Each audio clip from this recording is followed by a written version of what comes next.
Kamusta, Master? So, ang EO error pala, Master, ang pinaka problema ng EO problem TCL communication error. Ang una mo, Master, gagawin, so check mo muna tong communication kung wala siyang putol.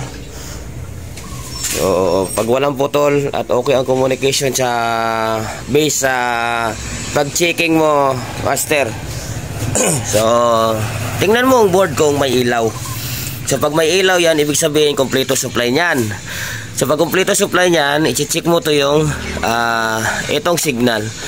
I-check mo yung optocoupler, diode, tsaka mga resistor dito. Kung may alam ka sa electronics, so ma-check mo tong optocoupler. So, lagi ka sa outdoor mag-focus pag EO problem, kasi karamihan nasa outdoor yung problema. So yan, sana makatulong konti sa iyo, Master, yung tinatanong mong EO problema. So kung mayroon pang mga katanungan yan, message lang kayo sa baba at sasagutin natin yung mga katanungan nyo para mayroon kayong konting malalaman at konting idea kung paano mag troubleshoot.